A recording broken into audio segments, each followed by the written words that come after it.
Hello, thank you very much for watching Army Shakil 5858. I am Amir Budnam. I am thankful to all news resources. Following news have been reported by American, European, Canadian, African, Asian, Australian channels and AP, AFP and Reuters news agencies. Now the headline. Russian threat to expand war into NATO countries. Russian counter-offensive to retake Kursk region. UN condemned Israel for bombing school in Gaza. Trump decided that no more debate. New scam protection laws in Australia. Government servants under scrutiny in Australia. Guinea-Bissau, Venezuela. Putin meet BRICS countries' representatives. UN renews sanctions on Sudan. Kenya and engaging students. China Defense Minister and global security. North Korea's uranium site. Pope finished Singapore tour. NHS crisis in Britain. Putin threat to NATO countries. Civilian walk in space. Trump claimed that immigrant eating dogs and pets. Afghan women and Taliban. Now please watch the channels.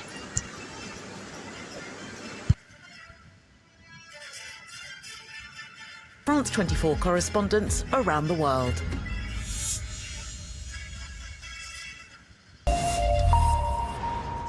Welcome back to Daybreak here on France 24. I'm Jean-Emile Jamin with all your latest news. Let's look at the headlines this hour.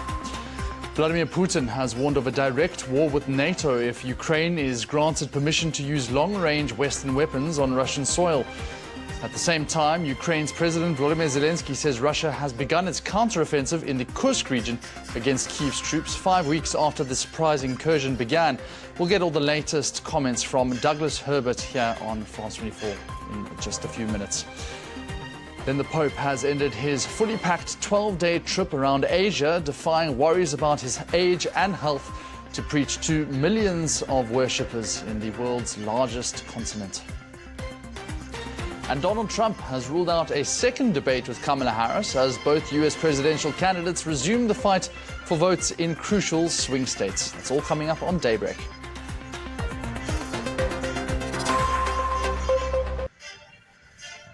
This is Asia Now. It's 2 p.m. in Singapore and Hong Kong, 11:30 in New Delhi and 1 o'clock in Jakarta. I'm Paul Singh. At this hour, China's defense minister calls for negotiation to solve the wars in Gaza and Ukraine as he addresses the country's biggest military diplomacy forum. North Korea releases images of its uranium enrichment facility for the first time as leader Kim Jong-un calls for a boost to the country's nuclear arsenal. Pope Francis wraps up an 11-day tour of the Asia-Pacific. He met with youths for an interfaith dialogue before departing Singapore. There was an exchange of genuine empathy and understanding. You are hearing from someone who has walked the talk in terms of being an interfaith advocate and bridging communities together.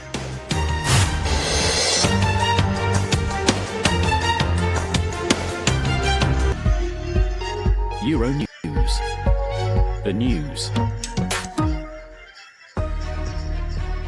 Britain's Prime Minister Keir Starmer says Vladimir Putin started the war in Ukraine and can end it at any time. Austrian security forces carry out raids against suspected Islamist extremists in the run-up to the anniversary of the 9/11 terror attacks. The Paris Olympic and Paralympic Games are over, but what bill is France facing for hosting the sports events? Mr. Speaker, in the face... Britain's Prime Minister Keir Starmer has said Vladimir Putin started the war in Ukraine and can end it at any time. Speaking to reporters... Hello, a very good morning. It's 7 o'clock. Coming up on the show today, a warning to the West from Russia's president as leaders meet in Washington. Allow Ukraine to use your long-range weapons inside Russia and will effectively be at war. Plus, fresh calls for assisted dying to be legalised in England. And the world of football gathers in Sweden for the funeral of former England manager Sven-Göran Eriksson. It's Friday, the 13th of September. Vladimir Putin warns the West against allowing Ukraine to use long-range missiles inside Russia. Sir Keir Starmer says Ukraine has the right to defend itself as he prepares for talks with President Biden. Also ahead, cracking down on revenge porn. Social media firms to face huge fines if they fail to stop or remove unsolicited pictures online. We investigate far-right groups using Adolf Hitler's speeches on TikTok to spread their ideology. Under the Sea, the story behind the breathtaking image that scooped this year's Ocean Photographer of the Year award. And the stage is set for Team Europe at the Solheim Cup. Can they go for a fourth consecutive trophy? It all starts today.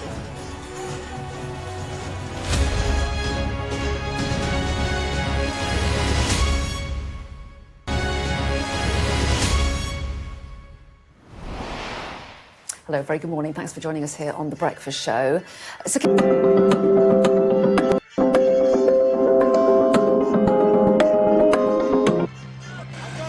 A scramble to rescue children from the rubble of homes in central Gaza after an Israeli strike on the Nusrat refugee camp. Hello there, welcome to TRT World Live from Istanbul. I'm Aaron Armstrong. Also ahead on the programme, North Korea offers a rare glimpse into a uranium enrichment site as its leader calls for more nuclear weapons. The UK Prime Minister Keir Starmer arrives in Washington to discuss long-range arms for Ukraine. And there will be no third debate. Yeah, Donald Trump rules out another showdown with Kamala Harris, claiming she only wants a rematch because he won.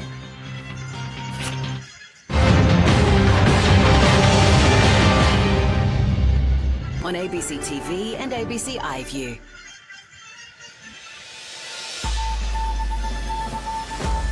New scam prevention laws are proposed with massive fines for banks, telcos and social media giants that fail to protect consumers.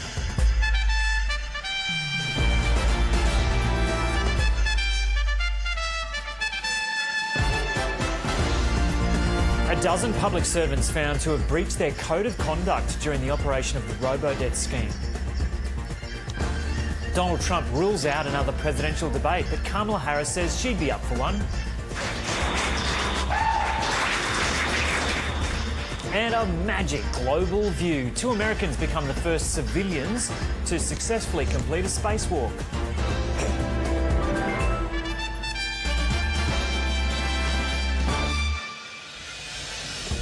Hello and welcome to ABC News. I'm Joe O'Brien. Scams have become a sickening scourge in Australia, costing victims nearly $3 billion a year. But soon, tech companies could be required to compensate victims for their losses. National Consumer Affairs reporter Michael Atkin has more from Brisbane. This is Bradford. We are the night tracksuits. This is Bradford's moment to shine.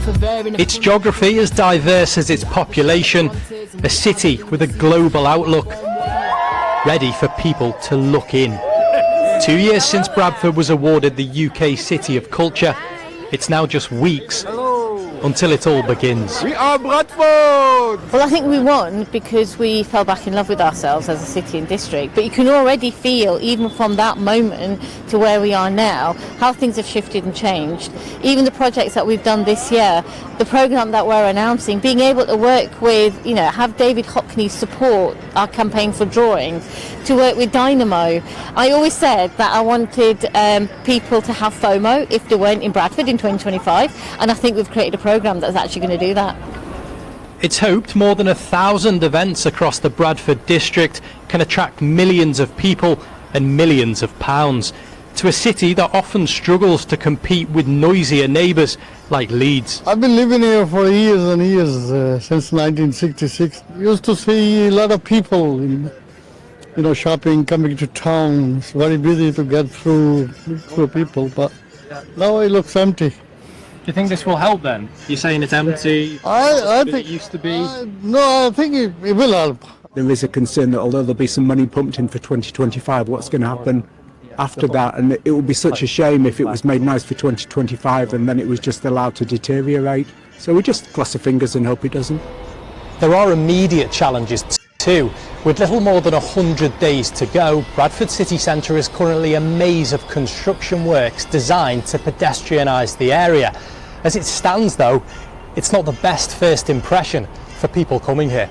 Can you guarantee that the pedestrianisation works will be completed by January? So everybody's working really, really hard to make sure that we're ready for visitors on 1st January 2025. We've got 3.3 million people coming. We want to be welcoming and friendly as we usually are in Bradford. Obviously you see a lot of works going on at the moment and the vast majority, if not all of it, will be completed by that time. The City of Culture's poster... Severe flooding in northeastern Nigeria has left 30 people dead and affected more than 1 million others, according to authorities on Wednesday. Thousands of homes in Nigeria's Borno state have been submerged and washed away after one of the continent's hottest years on record. On Tuesday, the U.S. donated 50,000 doses of Mpox vaccine to the Democratic Republic of Congo to help combat ongoing outbreak. U.S. Ambassador emphasized the importance of vaccines in controlling the disease and highlighted the long-standing health partnership between the U.S. and DRC, which includes effort against malaria, tuberculosis, HIV, and Ebola. This donation follows a recent shipment of nearly 100,000 doses from the European Commission's Health Emergency Preparedness and Response Authority. The DR cases and more than 620 deaths. Russian President Vladimir Putin met with high-ranking representatives of BRICS countries on Thursday. Russia took the rotating presidency of the group in 2024. Putin, who met with the representatives in the Konstantinovsky Palace in St. Petersburg, announced a possible new wave of BRICS expansion. The organization has a stated aim to build a multipolar world. For the past 30 years, the paper train has been circulating South Africa to provide free medical attention to the young and old who live in remote communities. The health train has grown from a single 3-carriage operation to 2 16-carriage trains. Today, it stopped in Tembisa, a township east of Johannesburg. I've been suffering a lot from my eyesight. I can't see nothing, so I see blurry. So I heard that there's a train coming here, coming to assist people. So they take like 150 people per day, then come assist them tomorrow. So some of them and some of us, we sleep here because we live far. Patients struggling to see health professionals at crowded or too far local clinics come here. Despite substantial increases in the healthcare budget and the public sector employment of nurses and doctors, health still reflects the deep inequalities in South Africa. I had a pap smear done. They cleaned my teeth. I want...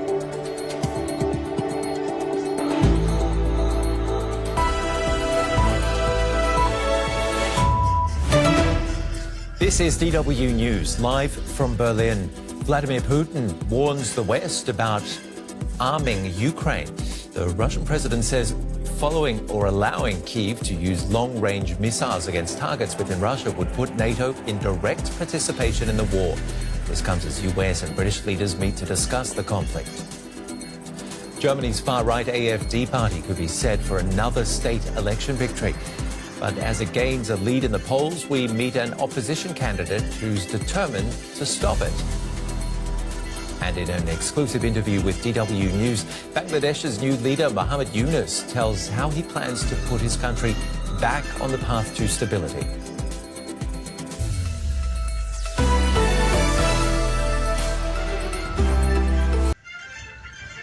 Thank you for watching and privilege of your time.